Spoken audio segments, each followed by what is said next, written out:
ఆవేశం కాదు బాబా, ఆవేదన. మా నాన్నకేమవుతుందో నన్న భయం. మర్డర్ కేసులో ఇరికించారు బాబా. ఆయనకి ఏమైనా జరిగితే రిలాక్స్ అవ్వమని చెప్పానా? వెళ్ళి లోపలికి.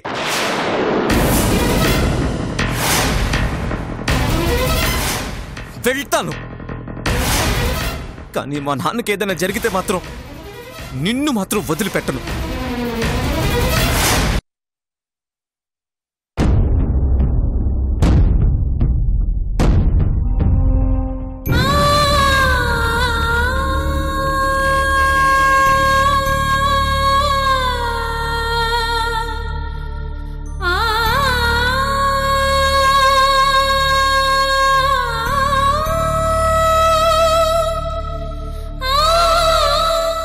భవానీ,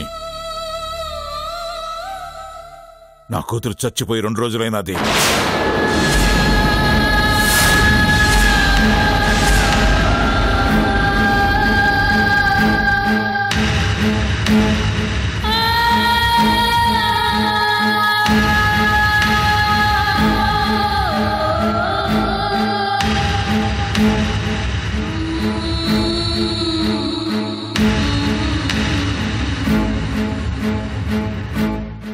అదే నాన్న అలా మాట్లాడుతున్నావు?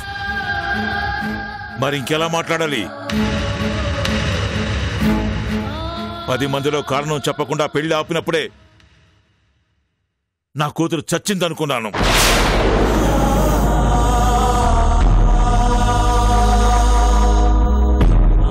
నువ్వు నాతో మాట్లాడాల్సిన అవసరం లేదు. నేను నీకు తండ్రి అనే గౌరవం ఉంటే ఆ రోజే సమాధానం చెప్పుండేదానివి. పరిస్థితి ఇక్కడ దాకా తెచ్చుండేదానివి కాదు.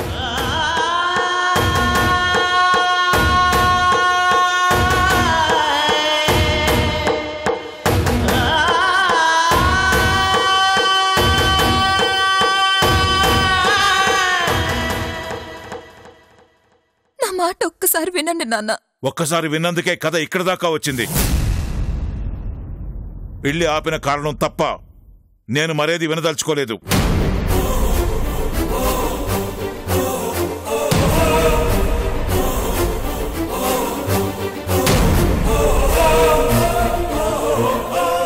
కొండారెడ్డి విషయంలో స్టేషన్కి వెళ్ళిన దానికంటే నీ విషయంలోనే చాలా బాధగా ఉండదు. కనీసం కూతురు మనసు తెలుసుకోలేని చేతగాని తండ్రిని చేశావు.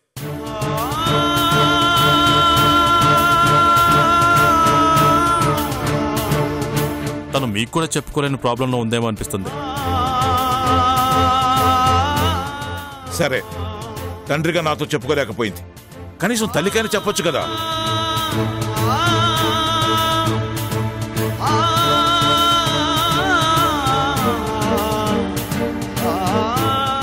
నాకు సిగ్గుగా ఉండదు భవాని. నేను మాటిచ్చిన మనిషి నన్ను నిలదీసి అడుగుతుంటే చచ్చిపోవాలనిపించిన.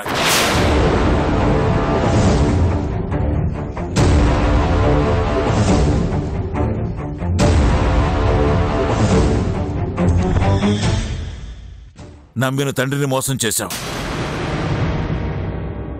జీవితం పంచాలనుకున్న మనిషిని మోసం చేశావు.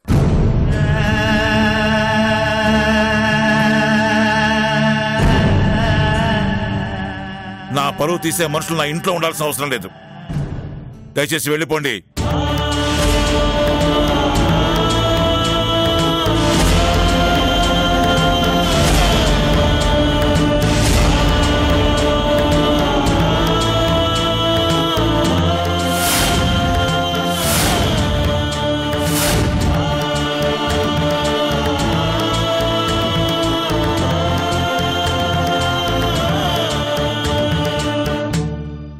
వైషు ఏ తప్పు చేయలేదు మావయ్య.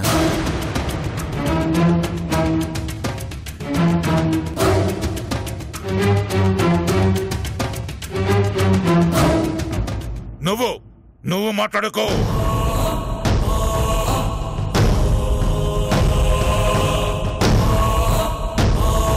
నీతో మాట్లాడమే కాదు, చూడటానికి అసహ్యం వేస్తా ఉండదు.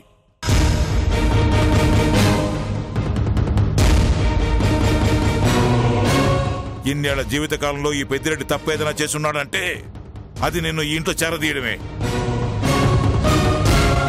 బద్రిని పట్టుకుని చెడ్డవాడన్నావు. పెళ్ళయ్యేలోపు నిరూపించమన్నాను. అది చేతకాక దానికేవో మాయ మాటలు చెప్పి తెలివిగా దాని చేత ఈ పెళ్లి ఆపించావు. నువ్వు అన్నట్టు బద్రి చెడ్డవాడయి ఉంటే పెళ్లి ఆగిన మరుక్షణమే నన్ను కాలరు పట్టుకుని అడుగుండేవాడు, నా ప్రశ్నకు సమాధానం చెప్పండి అని.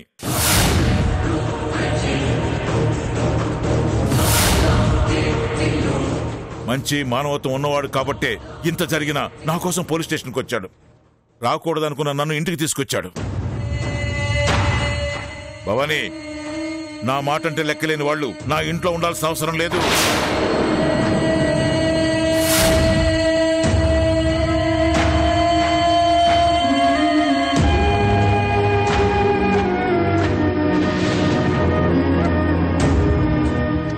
రెండు రోజులు గడువిస్తుండా నిజం బయట పెట్టడమో తను బయటికి వెళ్ళిపోవడమో జరగాల. అంతవరకు తనకు నాకు మాటలుండవు. గుర్తుంచుకోమని చెప్పు.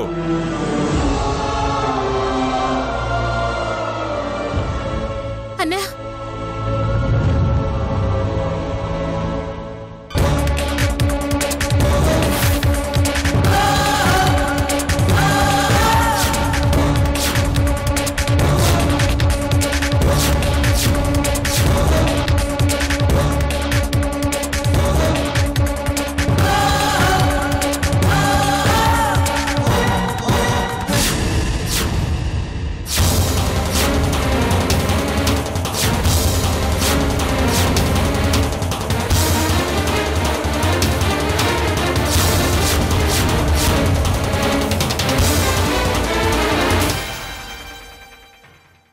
అన్నా, నేను నీతో ఓ విషయం చెప్పాలని వచ్చిన.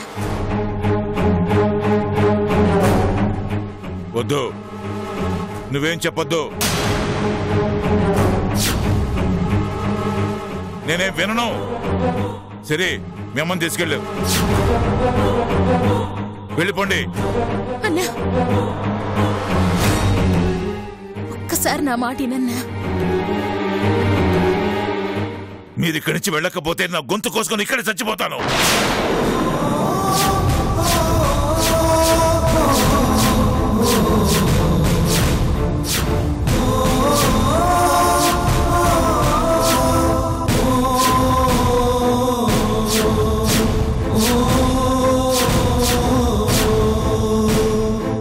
నీకు దండం పెడతాను ఉమాదేవి. ఆయన అన్నంత పని చేసేలా ఉన్నారు. అర్థం చేసుకో, వెళ్ళిపో.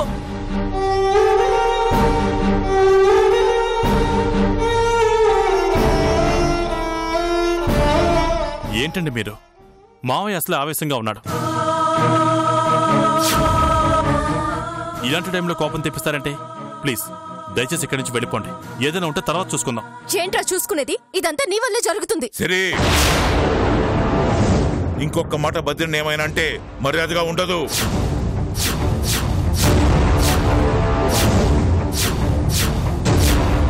అతను నా మనిషి, నా ఇంటి మనిషి.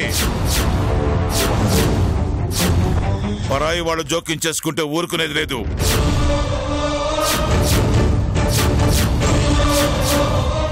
నా కోసం నువ్వెందుకన్నా సావటం? నేనే వెళ్ళిపోతుండాను. కానీ ఒక్క విషయం అన్నా, నాకు మా అమ్మ ఎట్టుంటాదో తెలవదు, మా నాయన ఎట్టుంటాడో కూడా తెలవదు.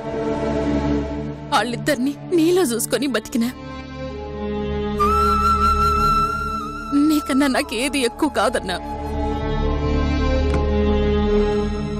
సిరి సంజయ్లు ప్రేమించుకుంటే సమస్య వస్తాదని నేను నీ మాదిరిగానే సిరి కడ మాట తీసుకున్నా.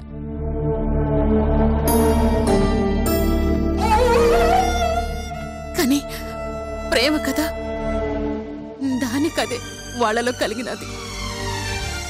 ఆ ప్రేమను కూడా వాళ్ళు మన కోసం పక్కన పెట్టనీకి సిద్ధంగానే ఉన్నారన్నా. కానీ వైశ్య గురించి అన్నా మా అందరి బాధంతా.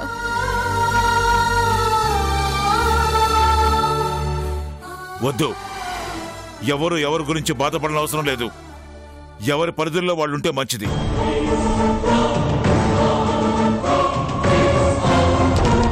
నా కుటుంబం గురించి నేను ఆలోచించుకోగలను.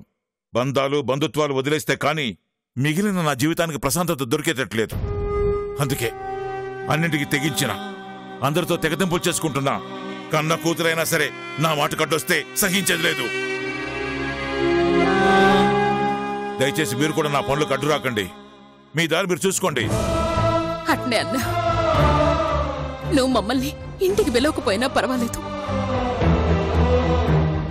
చెల్లి అని ఆప్యాయంగా పలకరించకపోయినా పర్వాలేదు. ఇదిగో ఈ భద్రిని మాత్రం నమ్మొద్దన్నా.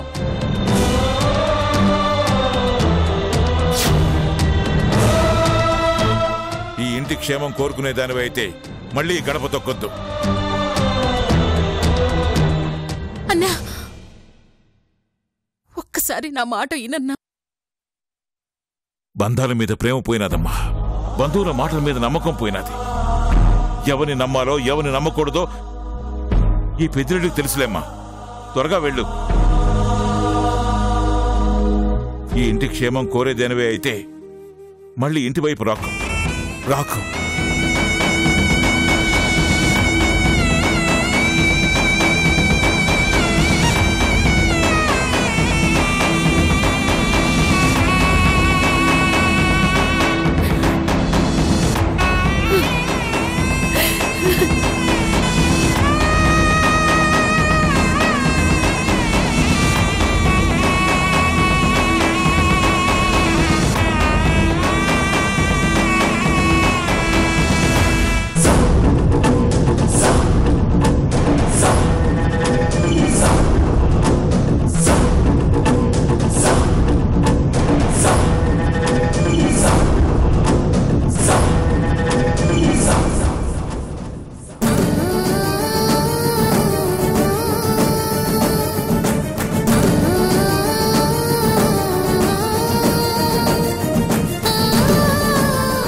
ఇప్పుడు అర్థమైందా మీ అన్న నన్ను ఎంత నమ్ముతున్నాడో? మీరెన్ని చెప్పినా వినడం. ఇప్పుడు అతనికి నా మాటే వేదం. మీరెక్కువ చేస్తే తల నరుక్కుని చస్తాడు. మీ మంచి కోసమే చెప్తున్నాను. మర్యాదగా ఇంటికి వెళ్ళిపోండి, లేదంటే మీ అన్న చావుకి మీరే కారణం అవుతారు.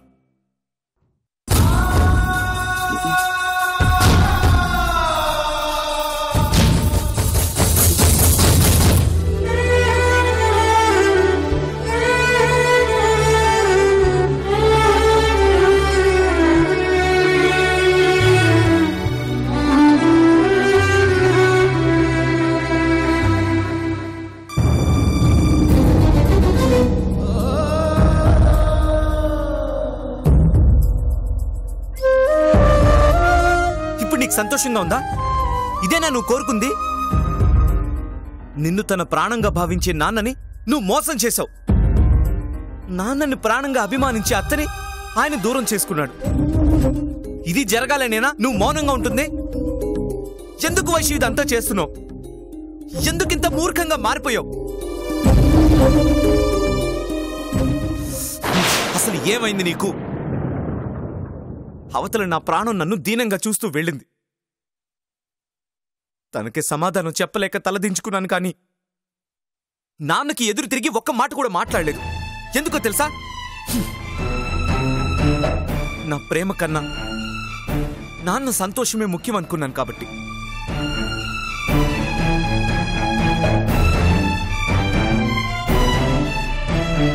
ఆయన బాధ ఏంటో ఇంట్లో అందరికీ అర్థమవుతుంది. నువ్వెందుకు అర్థం చేసుకోలేకపోతున్నావు వైషు? నాన్నకి నువ్వే ప్రపంచం వైషు. నీ మొహం చూస్తే గాని ఆయన నిద్ర లేవరు, నీకు ముద్ద పెడితే గాని ఆయన అన్నం తినరు. అలాంటి ఆయన ఈ రోజు నీతో మాట్లాడడం మానేసినా నువ్వు నోరు విప్పడం లేదు. ఎందుకు? అసలు నీ ప్రాబ్లం ఏంటి వైషు?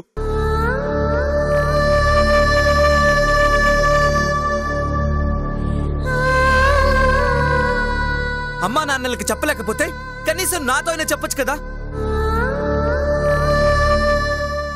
నా ప్రేమ విషయం నేను నీతోనే షేర్ చేసుకున్నాను.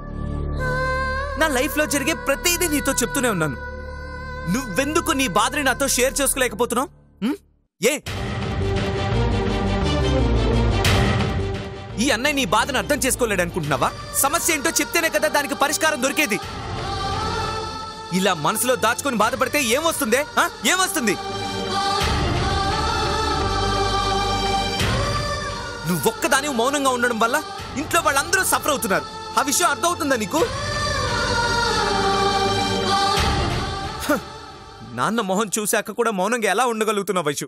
ఎందుకు ఆయన అంత బాధ పెడుతున్నావు? నువ్వు కాలు బయట పెడితే ఎక్కడ నీకు ప్రమాదం ఎదురవుతుందో అని 20 ఏళ్ల నుండి కళ్ళలో పెట్టుకుని కాపాడుకుంటూ వస్తున్నారు. నీ సంతోషమే తన సంతోషంగా భావిస్తూ జీవితాంతం గడుపుతున్నారు. నువ్వు ప్రేమలో గెలవలేకపోతే తన ప్రేమతో నీకు కొండంత అండగా నిలిచారు.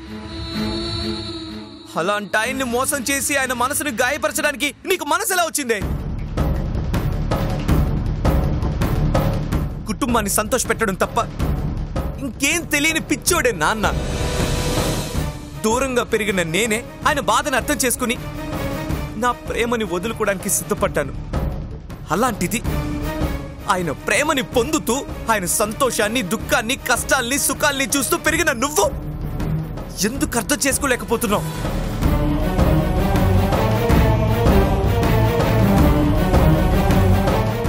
నీ పెళ్లి ఇలా చేయాలి, అలా చేయాలని ఎన్ని కలలు కన్నారో తెలుసా నాన్న? బావ ఎక్కడ పెళ్లికి అడ్డుపడతాడో అని ఎంత మదన పడ్డాడో తెలుసా? నీ పెళ్లి చేసి నువ్వు సంతోషంగా కాపురం చేస్తుంటే చూడాలని ఎంత ఆశపడ్డారో తెలుసా?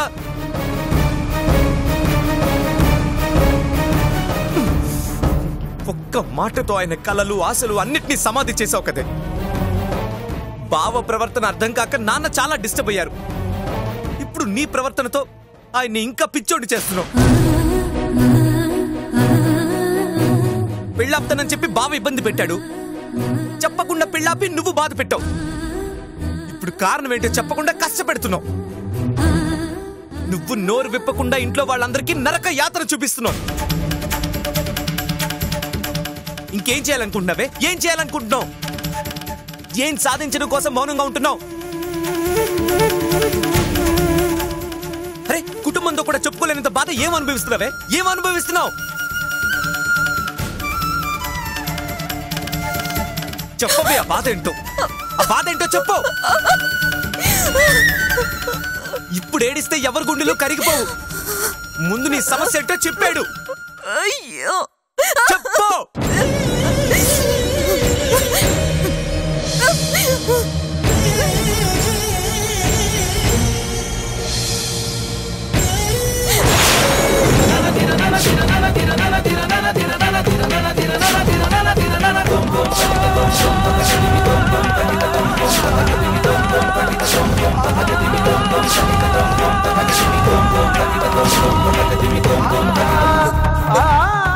ఎలా చెప్పండ్రా? ఎలా చూపించండి దీన్ని?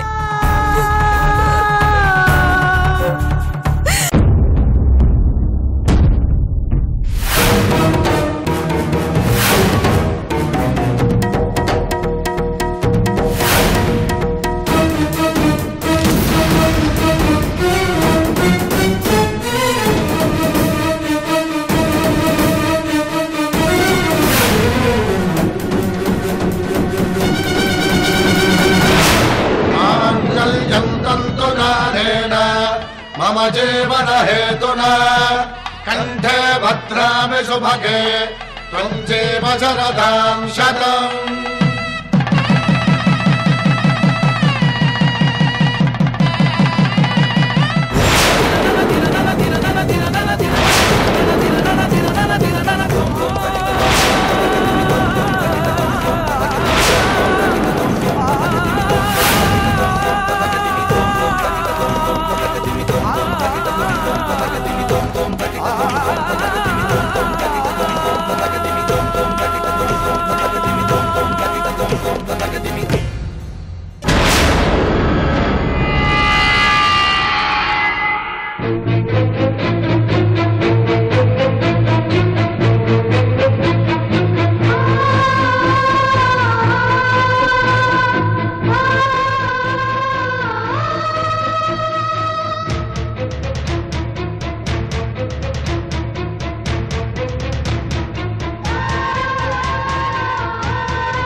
నా బిడ్డ ఎట్టా ఏడుస్తుందో చూడు.